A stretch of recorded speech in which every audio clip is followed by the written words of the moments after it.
오랜만에 옛 친구를 만나게 됩니다. 친구가 다른 사람 같아요. 건강하고 행복하고 의욕이 넘쳐 보입니다. 알고 보니 친구는 육체적, 정신적 건강에 도움이 되는 완전히 무료이고 쉽고 거의 노력도 필요하지 않은 마법의 방법을 발견한 거였어요. 바로 매일 걷기입니다. 그리고 핏 공식을 알고 있다면 더 효과가 좋습니다. 매일 걷기 시작하면 이런 변화가 나타납니다. 14번. 신진대사 증진 효과.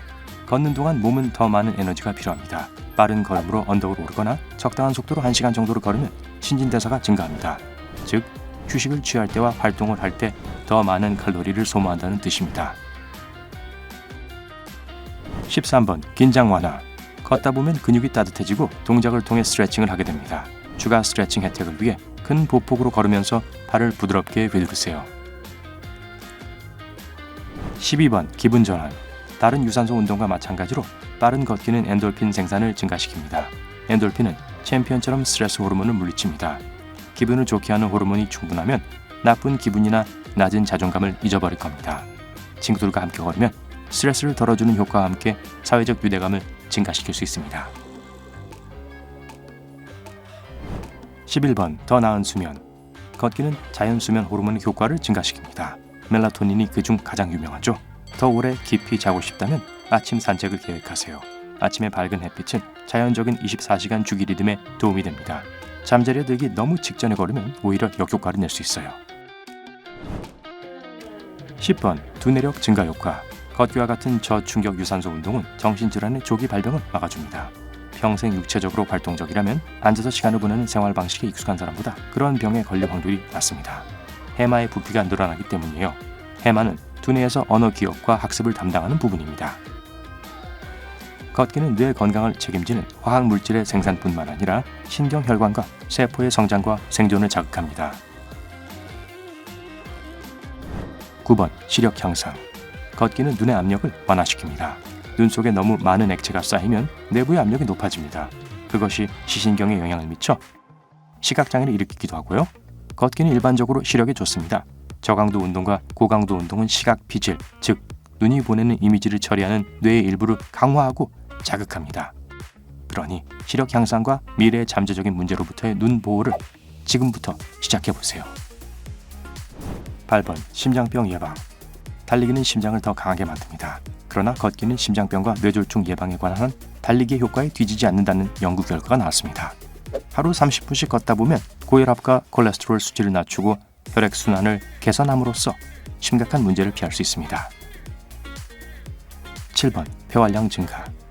걷기는 유산소 운동입니다. 혈류의 산소 흐름을 증가시키고 독소와 폐기물을 제거하는 데 도움이 됩니다. 그러면 배가 좋아해요. 더 질이 좋고 깊은 호흡을 할 수 있어서 폐질환 증상을 완화할 수 있습니다. 폐질환으로 인한 스트레스와 약물은 면역 체계를 약화시킵니다. 야외에서 시간을 보내면 면역력이 높아지죠. 야외에서 걷는다면 이중으로 윈윈입니다. 6번. 췌장에 도움. 운동으로 걷는 것은 달리기보다 당뇨병을 예방하는 데 더 효과적인 방법입니다. 듀크 대학의 한 연구에서 6개월의 테스트 시간 동안 자주 걷는 사람 그룹의 포도당 내성 또는 혈당 흡수가 6배 향상된 것으로 나타났습니다. 혈당을 더 효율적으로 사용하면 췌장이 인슐린을 덜 생산할 수 있고 췌장이 튼튼해지도록 휴식을 취할 수 있습니다.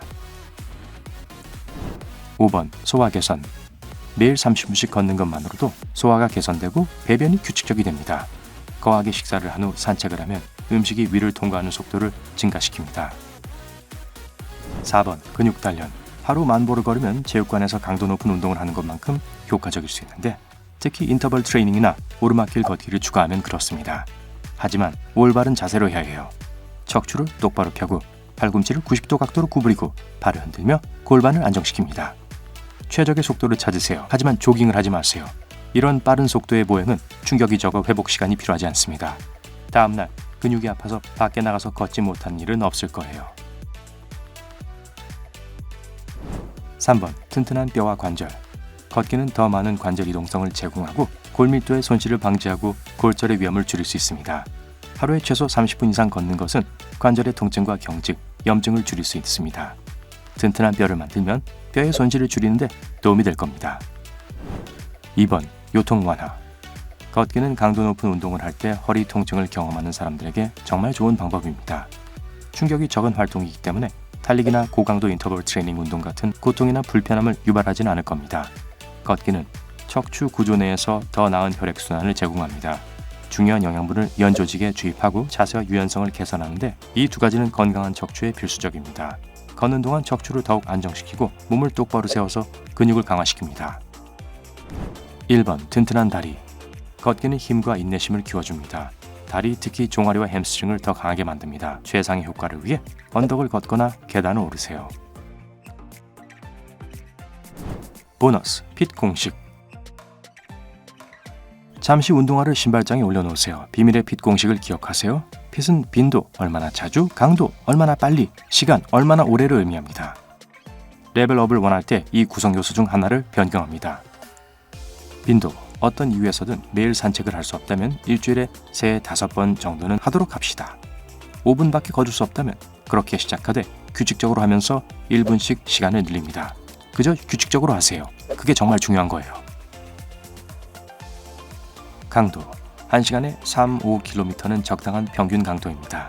만약 이게 너무 과하다면 여러분의 최적 속도를 설정하세요. 걷는 동안 말할 수 있어야 한다는 걸 기억하세요. 숨이 막히기 시작하고 심장이 미친 듯이 뛰면 너무 빨리 걷는 거예요.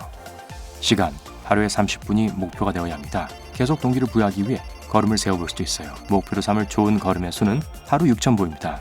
다시 말하지만 이게 과하다면 점진적으로 그 숫자에 도달하도록 하고 지금 할 수 있는 정도로 시작하세요.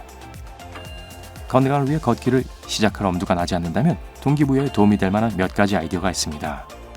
목표를 세우고 다른 사람들에게 알리세요. 이렇게 하면 잊지 않고 자신에게 한 약속을 지키고 싶어 할 거예요. 가족을 실망시키고 싶진 않을 테니까요. 편안한 걷기용 신발을 구입하세요. 좋은 신발에 투자하면 걷고 싶어질 거예요. 얼마나 편안한지 알게 되면 더 많이 걷고 싶어질걸요? 날씨에 대비하세요. 우산, 장화 한 켤레, 우비를 준비하세요. 이제 비가 온다고 해도 걷기를 건너뛸 변명이 없습니다. 걸어서 갈 수 있는 곳은 절대로 차를 타고 가지 마세요.